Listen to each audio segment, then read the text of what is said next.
he'll get you. That's right. Let me tell you something. That daddy, he didn't spend a whole lot of time seeking God, did he? He didn't say, God, touch my son in this moment. He said, take him to his mama.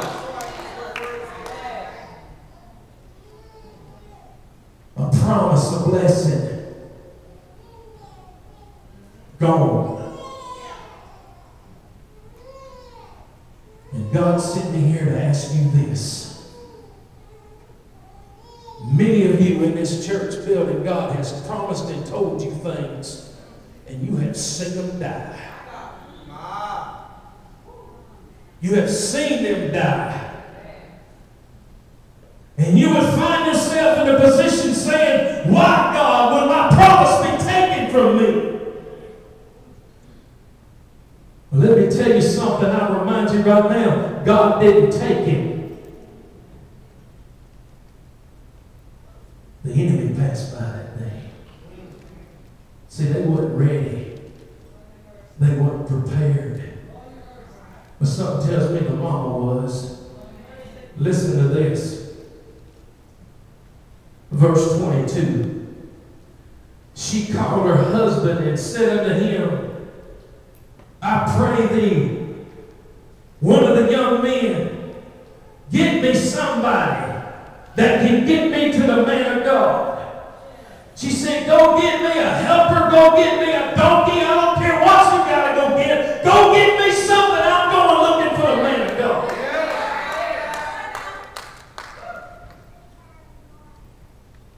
And listen to what he says to her. Verse 23, listen, man, listen to me. Man will hinder you. Y'all better listen to what I'm about to tell you right here. Man will hinder you.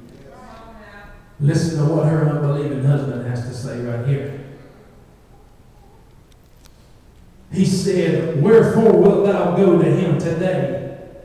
It is neither the new moon nor the Sabbath. In other words, it ain't time to go to church. What you want the man of God for?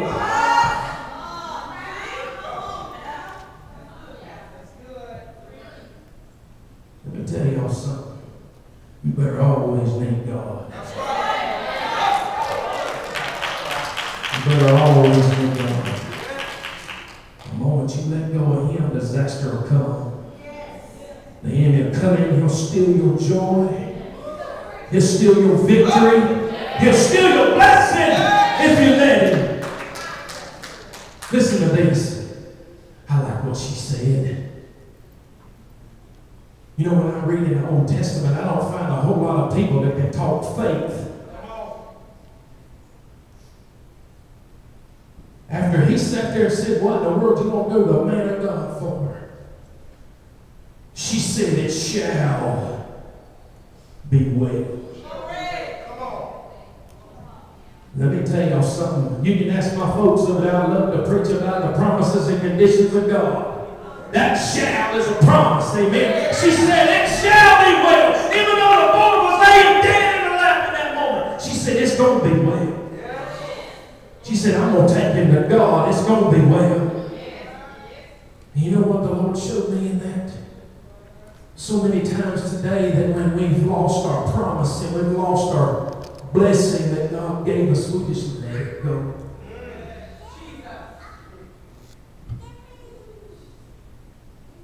Don't we? We let it go. She said, it shall be well. Verse 23 or 24. It says, she saddled up and said to her servant, drive, go forward, slack not thyself for me, except I bid thee. In other words, she said, it ain't about me, it's about my promise.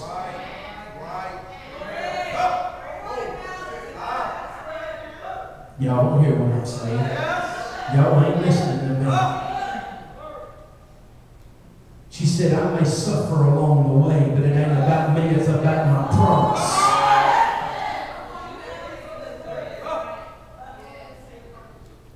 She told that boy, don't slow down because of me. I believe she meant, don't even matter if I fall off, you keep going. You take this boy to the man of God. Because that's my promise.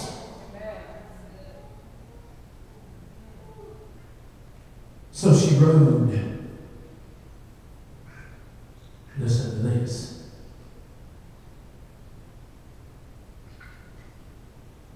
Verse 25 says, so she went and came to the man of God to Mount Carmel.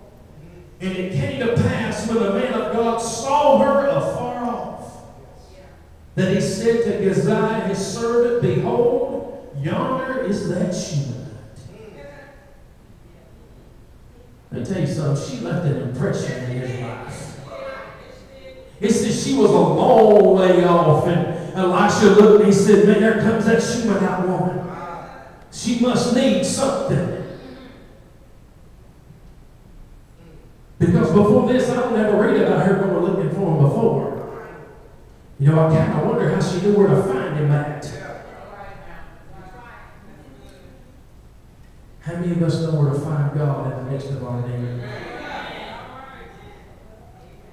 Listen to this. Verse 26, he said, run now, I pray thee, to meet her, and say unto her, is it well with thee? Is it well with thy husband? Is it well with the child? And she answered, it is well. She went from shall to is.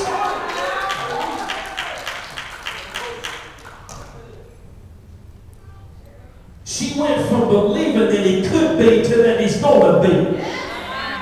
And I just wonder tonight while we're in this house, is there anybody in here that can say, it shall be done, and then you can go and start saying, it is done.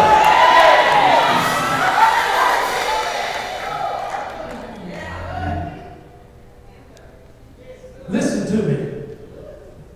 Nothing's been done yet. Nothing's been done yet. All she's done is rode on a donkey. Her blessing is still laying in her lap dead, strapped to that donkey.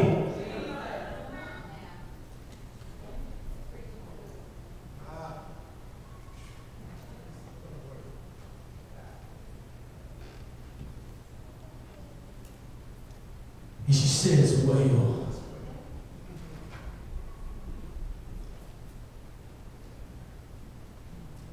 verse 27 said, when she came to the man of God to the hill, I like this, she caught him by the feet. But Gehazi came near to thrust her away. I like this, but the man of God said, leave her alone. Listen to me. Gehazi was Elisha's servant. He went everywhere Elisha went. He knew things that Elisha had done for God in his life. And yet here comes this woman. She had a need and she grabbed a hold of the feet of the man of God. And the servant tried to push her away. Listen to me. Don't ever let somebody push you away from getting what God promised you.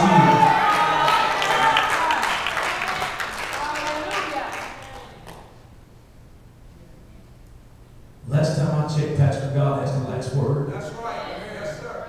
God has the last word. He said that Gehazi tried to push her away, and Elisha said, leave her alone. For her soul is vexed within her, and the Lord hath hid it from me, and hath not told me. He was surprised.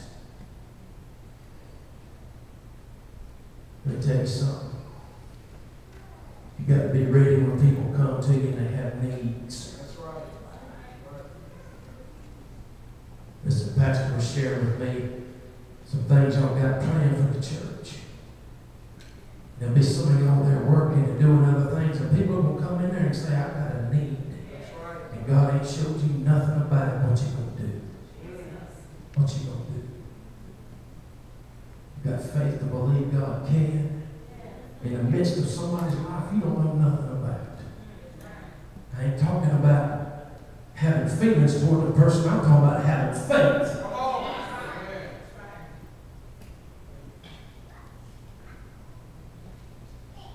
He said, the Lord hath hid this thing from me,